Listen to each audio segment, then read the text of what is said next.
I moved to Hitotsubashi 1982. I think I was 30. I can't remember exactly how old I was. Yes. Something Were like you that. married by then? Yes, of course. Yes. I came to Cambridge in the 70s anyway. With Nobuko. And also, my son was 2 to 3 at that time. So, yes, I had already my family. So, I moved to Hitotsubashi. I think I was something like 38. The reason, psychological reason why I accepted the offer is quite simple. I had undergraduate classes, lectures, and also by that time I had spent a huge amount of time on administration, university duties, etc., etc. Became quite busy. And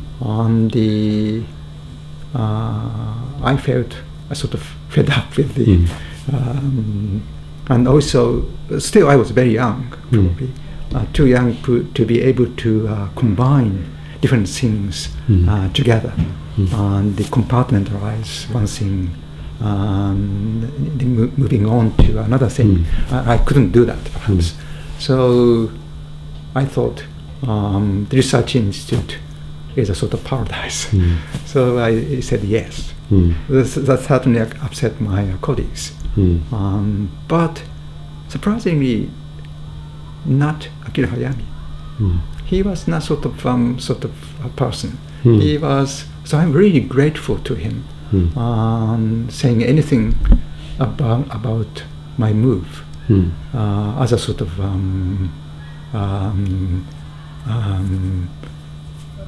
irresponsible, being irresponsible and ungrateful. So I made my decision on my own. I still remember when I telephoned him after having a telephone call from the Hitotsubashi Institute. He just listened and said, "Okay, when you made a decision, just let me know." That's all. Very good. Yeah. Philosophical. I mean, taking back one step back, you mentioned you came to Cambridge in the 70s. Yes. Was that to work with the Cambridge group? Yes. I got the scholarship from the Fukuzawa Memorial Fund. So I could have choose any country, United States or France or Britain. Akira Hayami, at one point, he said that, what about France? He said. At that time, our school is really powerful, very influential. Certainly, I had led some of the Anao school publications, obviously in English, not in French. But the reason was quite simple. I couldn't read French, so or speak it. But I chose Cambridge. Quite fortunately, Akira Hayami knew Peter Lancet already, so I came to the Cambridge group. Tell me about Peter Laslett. Wow, that is another sort of fortune, I came across in my life. Peter, Peter asks question a lot. Every time I meet him, he questions. Some of them are totally irrelevant, but 2/3 about Japan. Some of them really, out of the mark sort of question. But still, he made me think. So irrelevant question made me think very seriously. Leading me to sort of topic or the connections which I never thought of. So I really like to meet him, and also I started working on unexpectedly on English materials there. The reason again, Peter, when one of very early sort of meetings, I think, I told him about my sort of very general idea. As I said, I had been working on work, labor, occupation, that sort of thing. Perhaps my idea could be done with the English material as without much, specific plan. I just probably told him about my idea. He said, "Just do it." So I went to the library and they went over the listings. By that time, I think they had already collected some 500. So I went over all the 500 listings. They chose only 2, with which I could do the plan I had in mind. So I started working on it. And Peter was very pleased. Again, he kept asking me about my progress. And then also that made me sort of think about how individual sort of level information is tied up with some other big pictures. That is the way in which Cambridge Group, House and Family, the research has been doing. They are working on very small things, but at the same time, they have broad pictures, broad stories, and broad hypotheses, and they come and go, between the two. So I'm really learned a lot from my experience with the English materials at the Cambridge Group. The other person, well, there were several other people there, but particularly Tony Wrigley. Did you get to know him well? Yes, from that period on, yes, we have been very close. But at the same time, during my stay at the Cambridge Group in the 70s, I was working on occupation, the work. So at that time, I was not particularly interested in demography.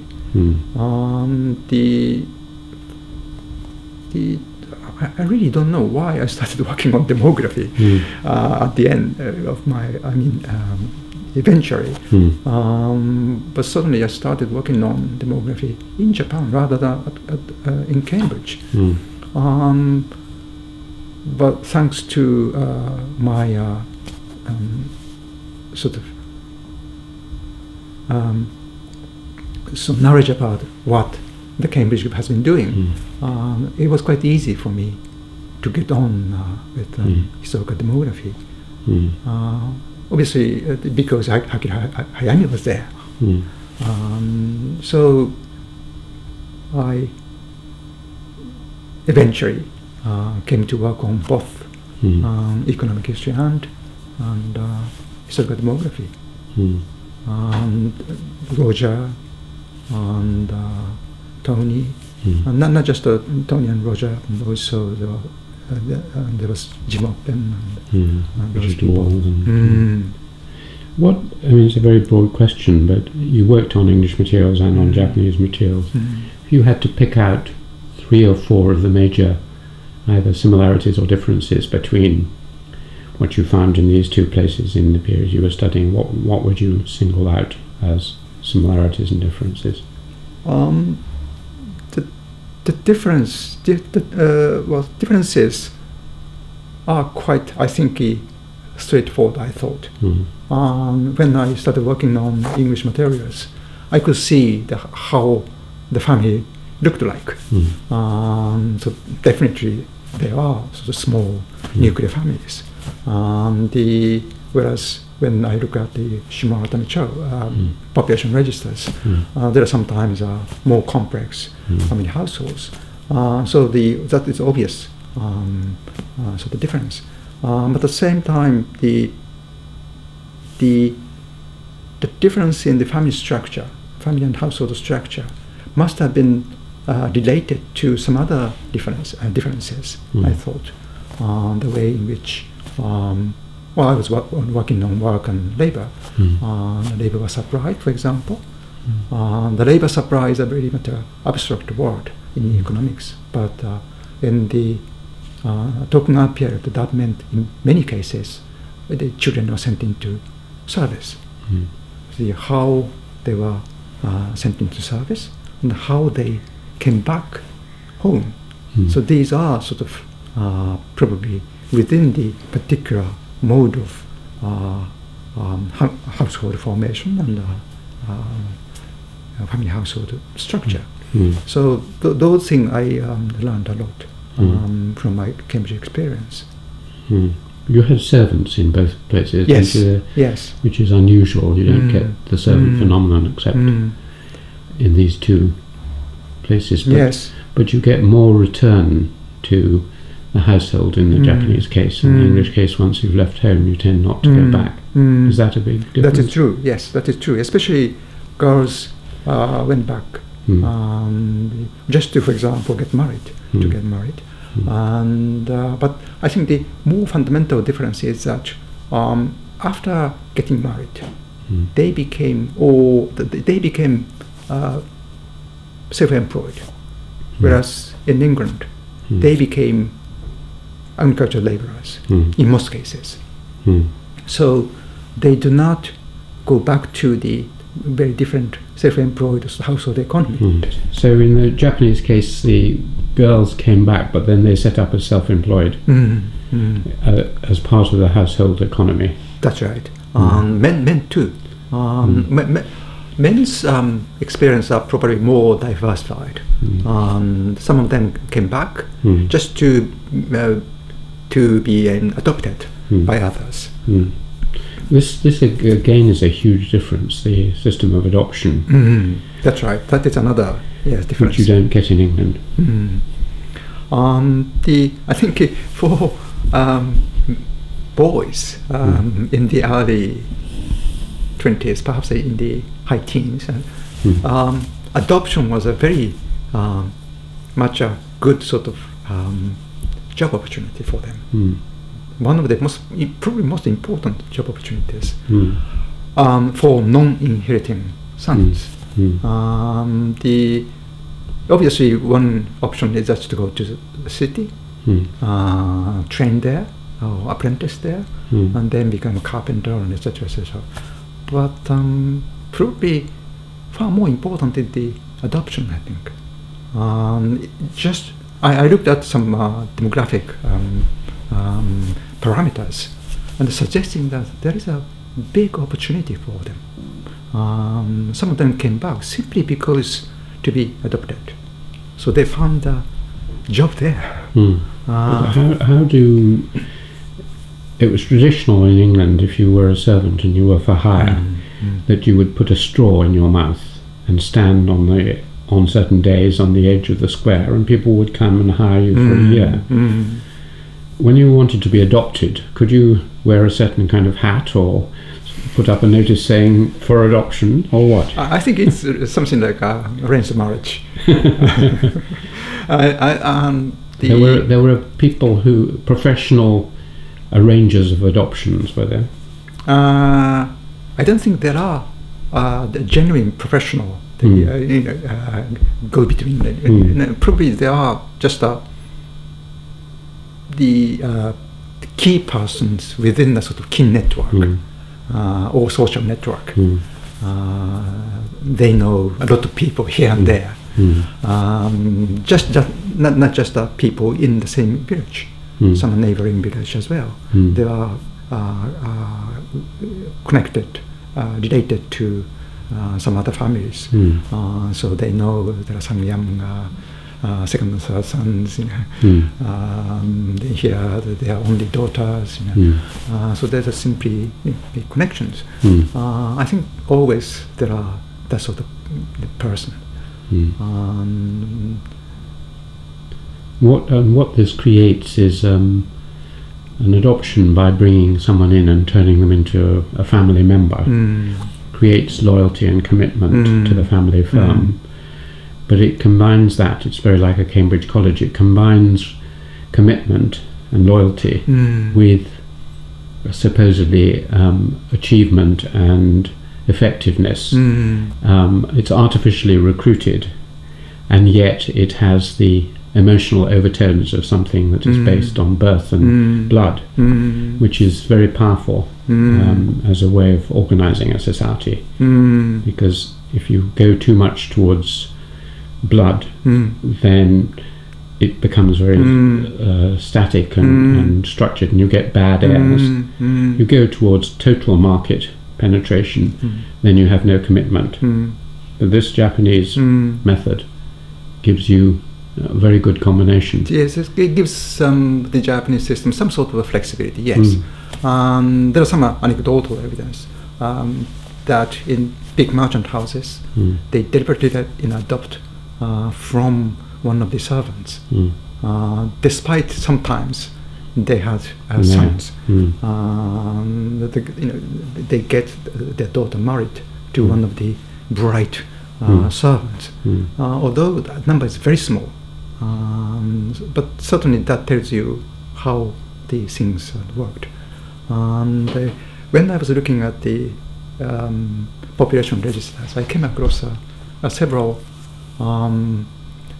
divorce cases, and all took place with inheriting daughters. So all related to the adoption, actually. The man adopted, turned away next year. Then next year they adopted another, but again turned away. I see.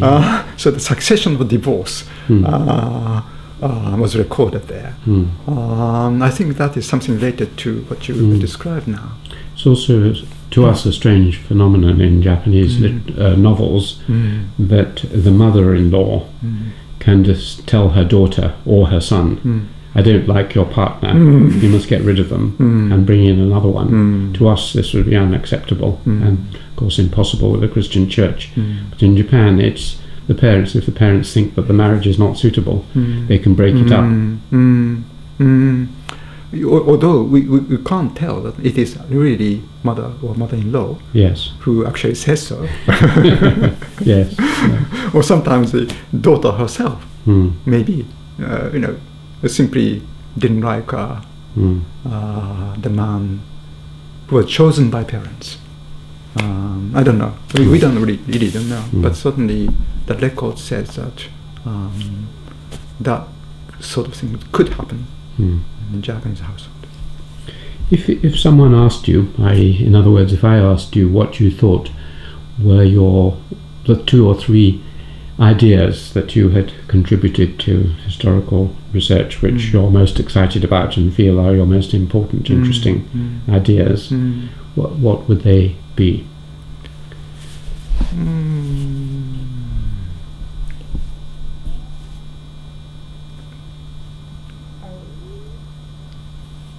Well, I don't know. Well, things that you really remember with pleasure, having discovered something that surprised and shocked you. Perhaps I'm somewhat good at relating things in economic history to the study of household and the family and demography, and vice versa. And also the placing some Japanese findings in a sort of comparative perspective in comparison with Western Europe. And also I can easily apply that sort of methodology to China At least I have no sort of psychological sort of the difficulty in doing that kind of comparative work. What has come out of that? I mean, what particular one or two particular findings that surprised you about, say, the similarities and differences in China and Japan, or the Western Japan? This is simply because I have just finished my lectures here. Since the publication of Chem Prominences, the Great Divergence, I have been thinking over that, the argument that he made in the book. One of his arguments is that East Asian living standards in the 18th century was very much comparable to the living standards in the West. And I have now I'm now sort of convinced that if we look at household income, it's not the real wages, not just real wages, and household income of the sort of bottom group, like the peasant in Japan, in Tokugawa Japan, or in Imperial China, compared with the agricultural laborer in England. I think he's right. The living standards of those people are very much comparable with each other. But if you compare just real wages, as Bob Allen and others said, they're very different. England was a high-wage economy, whereas Japan was a low-wage economy. Why that is possible? That is I sort of can tell. Japan has a very different sort of mode of household economy, so that the household economy is a sort of place in which various economic activities are actually combined within the same household. The by-employment gives you some idea that it is because they were so poor that they were forced to take up some low pay by employment. But actually it is simply because they are flexible, and also they have some idea of planning, so how to plan the whole calendar. They have already developed that sort of notion. So in that way, perhaps we can explain why there are a gap between living standards measured by, for example, wages, and measured by household income, which is a mixed income. So that is one of the conclusions I reached recently. How does Pomerantz's work differ, in that respect, differ from Susan Handley's work, where she also argues that living standards of Japanese are about the same as those in Western countries? Well, her idea of living standards much broader. In order to say very similar statement, she ought to brought the various aspects like hygiene in Tokyo or in Edo, or some environmental sort of aspects, and the disease. But I don't need these things. I can add on, but I can stick to economic measures. But still, I think the more important thing is the sort of difference in the ways in which economy was at work. If someone said, well, it may be the case that if you take English labourers and compare them with farm workers or the lowest level of Japanese rural workers, there's quite a lot of similarity. If, on the other hand, you take into account that most of English wealth was not at the level of labourers, the next level up, in other words, small yeoman farmers, artisans, and that the peculiarity of the English social structure is that most people were above or a lot of people were above the level of labourer. So you have a large lower middle and middle and upper middle class who live in good houses, eat meat every day, have good clothes, send their children to school, sometimes literate, and that is very different from Japan. It is. In my lecture, I simply gave that aspect too. Although if you look at the bottom, they look very much similar in terms of economic concept of living standards. But if you go up, there are huge differences.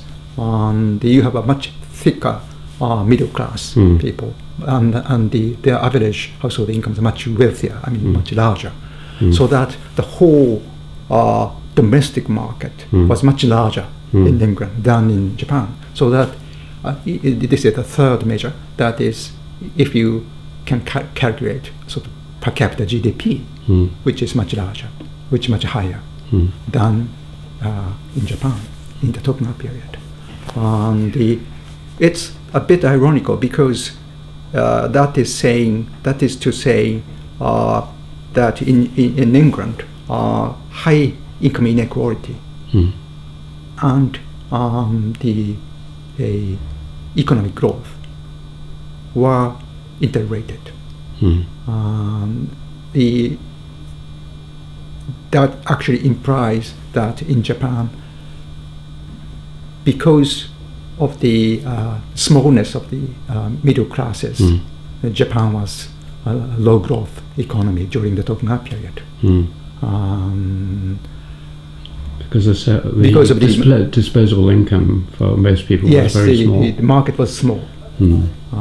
As Adam Smith said, the division of labor was limited by the extent of the market, which is the domestic market. I think I can explain within exactly the same framework that if you look at the bottom, the Japanese living standards are comparable to the Western laborers. But at the same time, within the same work, I can explain why the growth rates are so different between England and Japan. Probably that is an aspect Susan Handley didn't have in her argument. Because Pomerantz's argument is that having been more or less the same up till about 1800, the difference was therefore not attributable to anything particular about Western economy or anything. It was the two chance events of the overseas empire and the development of coal. What do you think of that argument? Well, perhaps what I can say is about that debate on the great divergence is that although if you look at the quantitative measures of living standards, there are some similarities. And at the same time, if you look at the income inequality, there are some differences. But if you look at deeper, that is the sort of structural aspects, we have definitely a divergence, which took place much earlier. The statement that England was a high-wage economy means it's not simply saying that England had a higher living standards. It ought to be a high-wage economy because so much is dependent on hired labor. So labor ought to be supplied. So the whole household economy ought to be geared to the supplying labor. So that was long time ago. They gave up, having a sort of family farm already. So that took place much earlier. So we think this sort of divergence took place probably in the medieval period or very early modern period. So I think that is the real sort of structural divergence, especially between Japan and probably the economy of the lower Yangtze perhaps is very similar to the one Japanese, Tokugawa Japanese economy. So but that took place much earlier. So that is my sort of feeling. And another structural possible divergence is in the amount of non-human energy available in the society. In England, by the middle of the 18th century, or the end of the 18th century certainly, you have a huge consumption of non-human energy in the form of wood, coal particularly, lime, etc., but also a huge amount of wind power, water power, and above all animal power. So for every labourer working in the fields, he has 2 or 3 invisible labourers working alongside him. Now in Japan, you don't have that. You don't have animals, you don't have wind power, water power much. And as a result, people have to work much, much harder. Yes, that's right. So I think there is a connection between the high-wage economy and the greater reliance on non-human energy. Because that is a way in which labor productivity is enhanced. Whereas in Japan, since it was a low-wage economy, there is no need to make that connection. But at the same time, what was very higher in Japan is that land productivity. The land productivity ought to be sort of the key, the cornerstone of the whole economy. Already by the end of the Tokugawa period, perhaps the per hectare productivity was already higher than some of the levels found in the post-war Asian rice-growing economies. So if you have got, for example, 1 hectare paddy field, you can actually calculate how many actually the feed. They have sort of a notion, 1 hectare is enough. Yes, they would say. So land productivity is really important. So to achieve a very high level of land productivity, you ought to combine various productive activities. So it ought to be by employing people, not just planting rice, but also you need a sort of second crop, and also sometimes they brought in cash crop as well. And they started sowing within the rows of the winter crops. They started already sowing. So in that way, the level of utilization of land ought to be increased. That is a sort of process that Japan saw over not just a century, it's 2 centuries, 3 centuries, or even longer. One sort of last question around this field. One of the inspiring ideas I got from your teacher, Hayami, was his famous contrast between an industrious revolution, which he characterized Japan as having an industrious revolution, and Britain and some of the West having an industrial revolution. Do you think that contrast is still valuable? Oh yes, there is certainly a contrast in that sort of area. But what I have a sort of a quibble is that the term revolution. I don't think there was a revolution during the Tokugawa period. Already, Japanese were industrious at the beginning of the Tokugawa period, already on the track of the very labor-intensive agriculture, labor-intensive economic activity. So it's simply moving along that line.